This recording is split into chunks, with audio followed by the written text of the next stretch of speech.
Assalamualaikum warahmatullahi wabarakatuh. Perkenalkan, nama saya Novanjane Aisyah, biasa dipanggil Nova. Kali ini kita akan membahas manajemen investasi dan portofolio. Bab yang pertama yaitu tingkat pengembalian dan risiko pada sekuritas. Untuk kasus yang pertama, return yang diharapkan atau expect return. Di sini stok BW-nya yaitu return-nya ada minus 0,15. Terus bawahnya ada minus 0,03, 0,09, 0,21 dan 0,33. Lalu P1 ini adalah harganya itu 0,10, 0,20, 0,40, 0,20 dan 0,10. Lalu dijumlahkan jadi 1. Kalau dikali adalah minus 0,015 atau minus 0,015 dan seterusnya dijumlahkan menjadi 0,090. Untuk mengukur kerapatan distribusi probabilitas digunakan standar deviasi, yaitu rumusnya standar deviasi sama dengan akar sum RI dikurang R kuadrat dikali PI. Semakin kecil standar deviasi, semakin rapat distribusi probabilitas. Sebagai akibatnya, semakin kecil risiko. Jadi, ditambahkan kolomnya yaitu RI dikurang R kuadrat dikali sama PI.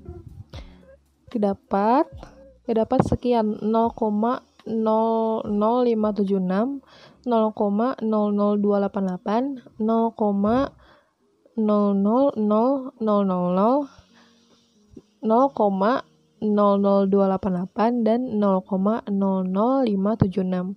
Dapatkan hasilnya 0,01728. Karena hal di atas 0,01728 belum diakarin, maka hasilnya yaitu akar dari 0,01728 yaitu 0,1315 atau 13,15%. Jadi expected return-nya yaitu 13,15%. Lalu yang kedua, coefficient of variation atau CV. Ukuran penyimpangan relatif yang digunakan untuk membandingkan resiko dari dua atau lebih usulan investasi di mana return dan resikonya berbeda. Rumusnya itu ada CV sama dengan standar deviasi dibagi R kali 100%. Tabel tersebut return yang diharapkan untuk A yaitu 60%, return yang diharapkan untuk perusahaan B yaitu 8%. Standar deviasinya untuk perusahaan A yaitu 15% dan standar deviasi perusahaan B yaitu 3%. Koefisien variasi yaitu 0,15 dari standar deviasi yang sudah dirumuskan dibagi sama return yang diharapkan dikali sama 100 yaitu 25%.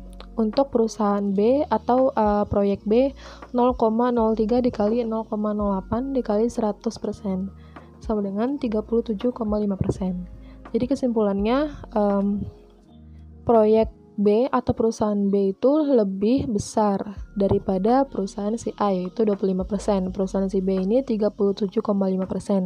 Berarti proyek B ini lebih berisiko ketimbang proyek si A. Untuk kasus yang kedua, berapakah pengembalian yang diharapkan dari PT Wings dan PT Indofood berdasarkan data pada tabel berikut. Keadaan ekonominya lagi booming atau normal dan resesi.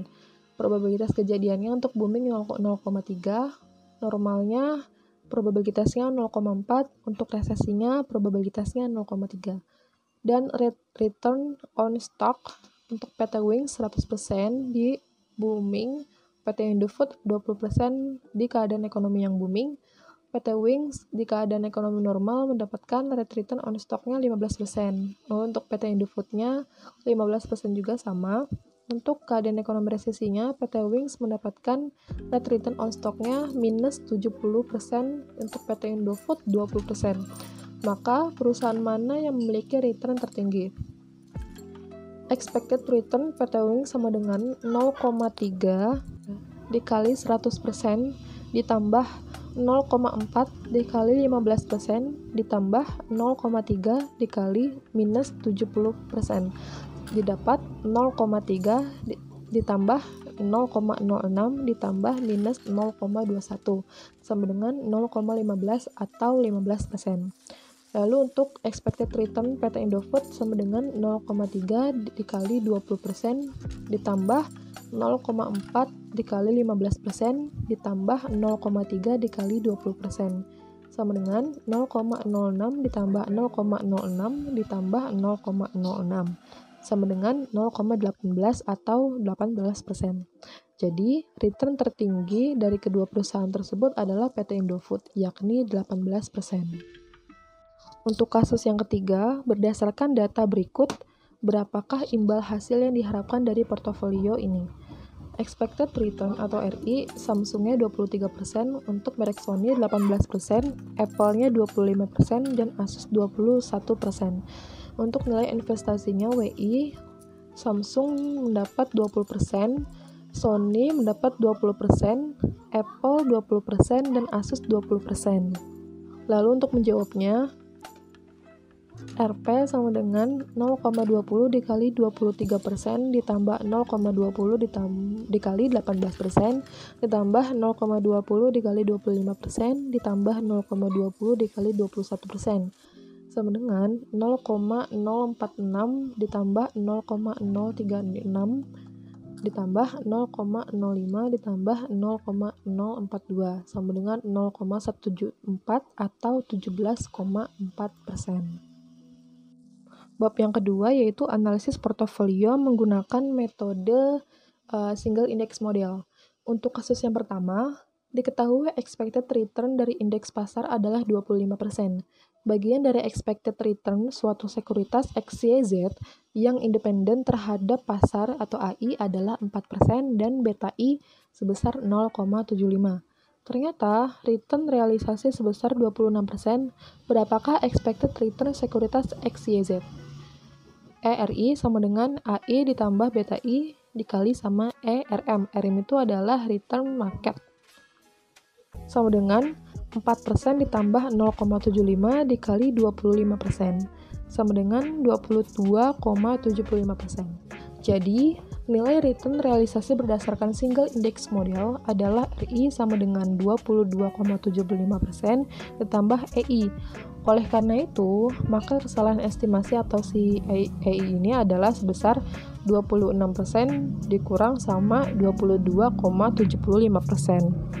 Sama dengan 3,25%. Jika nilai return realisasi sama dengan nilai expected return, maka investor mengestimasi expected return tanpa kesalahan. Kasus 2. Tabel di bawah ini merekam data return saham PTA dan return indeks pasar selama 7 periode waktu dan betanya adalah 1,7. Untuk periode pertama, return saham PTA ini adalah 0,060. Lalu untuk return marketnya adalah 0,040. Bisa dibaca tabelnya. Maka return si A sama dengan alfa A ditambah beta A dikali ERM. 0,09957 sama dengan alfa A ditambah 1,7 dikali 0,04586. Maka masing-masing kesalahan residu atau EA tiap periode adalah sebagai berikut. Untuk rumusnya adalah RA sama dengan alfa A ditambah beta A dikali RM ditambah EA. Maka jika dihitung untuk periode pertama adalah minus 0,0296, periode kedua minus 0,0143, periode ketiga sama dengan minus 0,0116, periode keempat adalah 0,0779, dan periode kelima 0,0001. Periode ke-6 sama dengan minus 0,0191.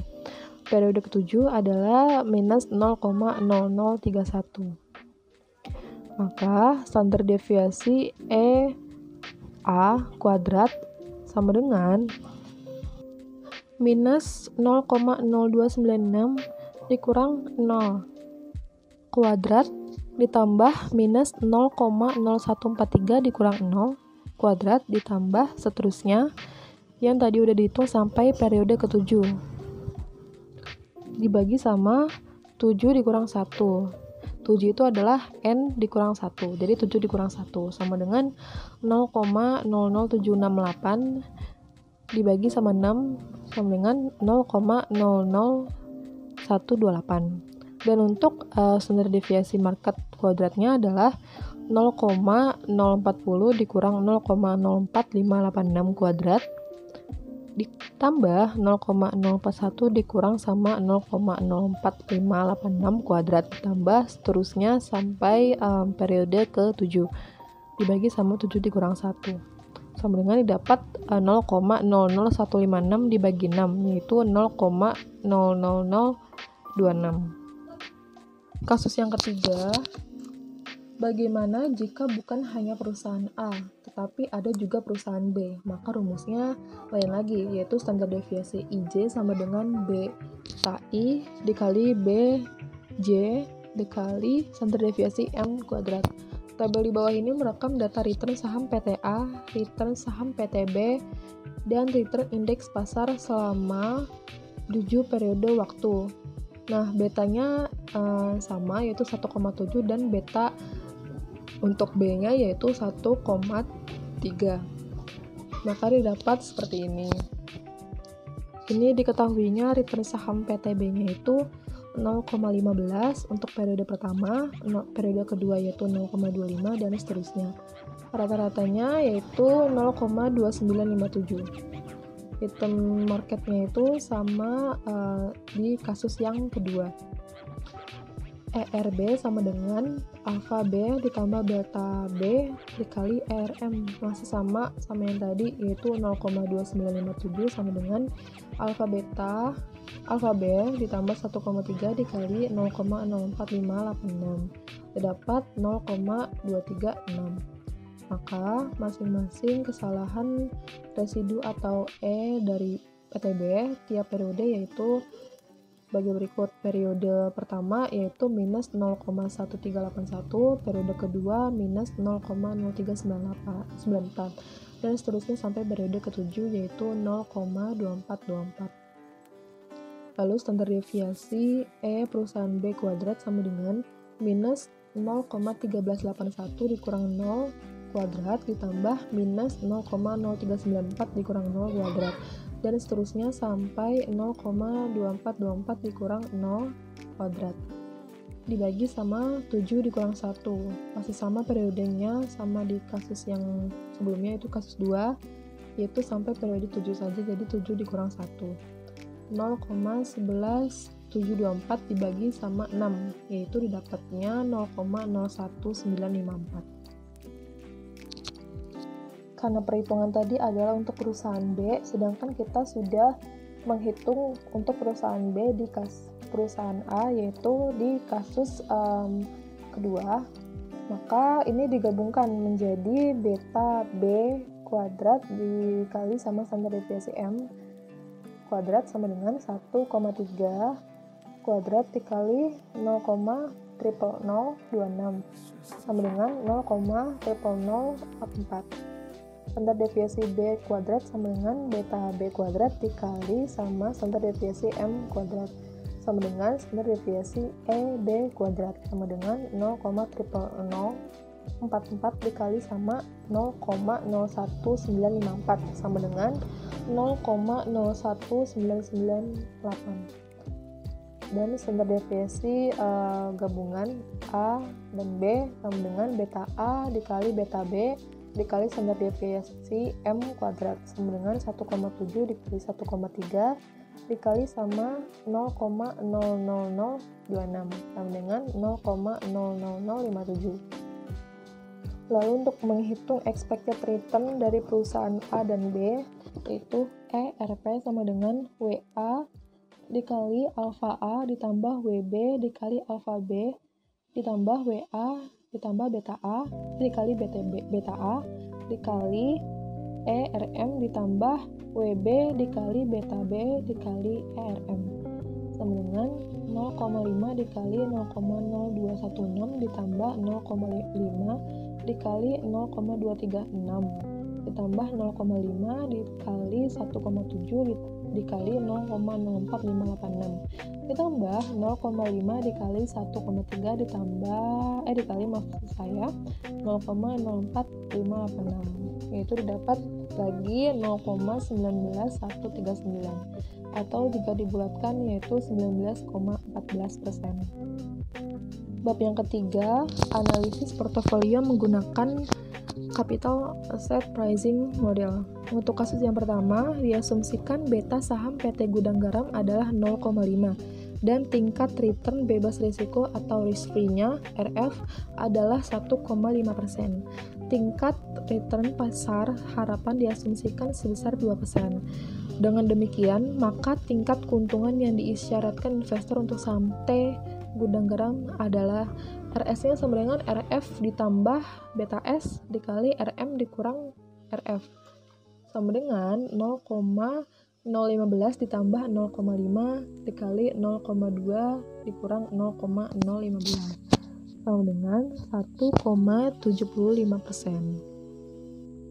Untuk kasus yang kedua, anggap tingkat return bebas risiko adalah 10%. Return harapan pasar adalah 18%. Jika saham YOY mempunyai beta 0,8, berapakah return yang disyaratkan berdasarkan CAPM, berdasarkan metode CAPM? KI sama dengan 10% ditambah 0,8 dikali 18% dikurang 10%, didapat lagi 16,4%. Kasus yang ketiga, anggap tingkat return bebas risiko adalah 10%. Return harapan pasar adalah 18%. Jika saham lain yaitu saham GVG mempunyai return diisyaratkan 20%, berapakah betanya? Ini dibolak-balik aja seperti rumus yang di kasus 2. Kalau yang kasus yang kedua itu kita kan mencari return, lalu kasus yang ketiga ini kita mencari betanya, yaitu 20% sama dengan 10% ditambah beta I dikali 18% dikurang 10%. 10% sama dengan beta I dikali 8% maksud saya. Maka beta I sama dengan 1,25. Kasus yang keempat, suatu sekuritas X yang mempunyai expected return 0,27 per tahun dan nilai betanya 1,2. Apakah sekuritas X ini layak dibeli atau tidak? Rumusnya RS sama dengan RF ditambah beta S dikali RM dikurang risk free-nya. Misal, SBI 1 bulan saat ini atau risk free-nya adalah 0,06 per tahun dan return IHSG yang diharapkan saat ini atau return marketnya adalah 0,26 per tahun. Sehingga RS sama dengan 0,06 ditambah 1,2 dikali 0,26 dikurang 0,06 sama dengan 0,06 ditambah 1,2 dikali 0,2 sama dengan 0,06 ditambah 0,24. Maka RS-nya sama dengan 0,3 atau 30%.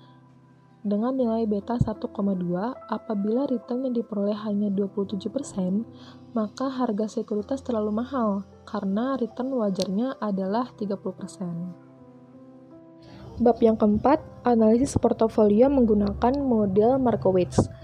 Aktiva bebas risiko senilai 3 juta rupiah dengan return sebesar 14% ditambah ke portofolio optimal yang sudah dimiliki oleh investor.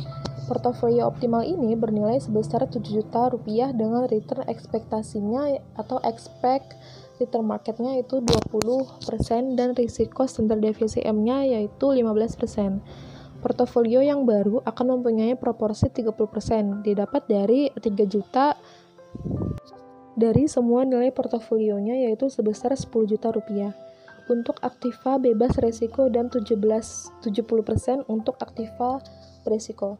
Yang pertama, return ekspektasi portofolio baru. ERP sama dengan WBR dikali RBR ditambah 1 dikurang WBR dikali ERM sama dengan 0,3 dikali 14% ditambah 0,7 dikali 20%. Dapat 19,2% untuk ERP-nya atau return ekspektasinya. Lalu, besar risiko portofolio barunya adalah standar deviasi P sama dengan 1 dikurang WBR dikali standar deviasi M sama dengan 0,7 dikali 15%. Maka standar deviasi P-nya 10,5%.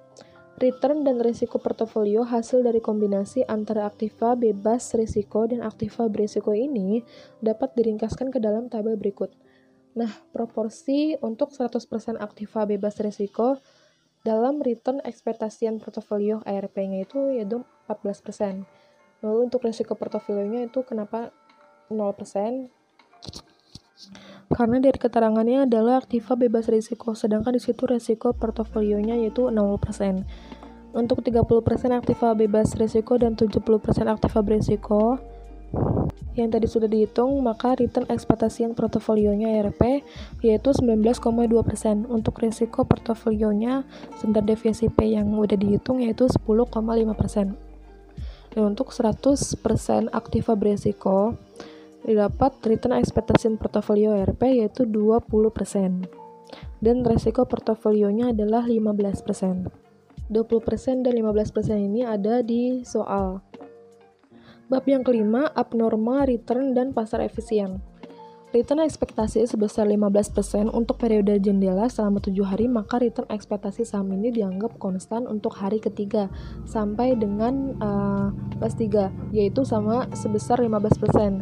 Jika return sesungguhnya yang terjadi di hari periode jendela adalah 15,1%, 15,2%, 17%, 18%, 20%, 16%, dan 15%, maka RTN-nya sama dengan 0,151 dikurang 0,15 ditambah 0,152 dikurang 0,15 ditambah 0,17 dikurang 0,15 ditambah 0,18 dikurang 0,15 ditambah 0,2 dikurang 0,15 ditambah 0,16 dikurang 0,15 ditambah 0,15 dikurang 0,15 sama dengan 0,001 ditambah 0,002 ditambah 0,02 ditambah 0,03 ditambah 0,05 ditambah 0,01 ditambah 0,00 sama dengan 0,113.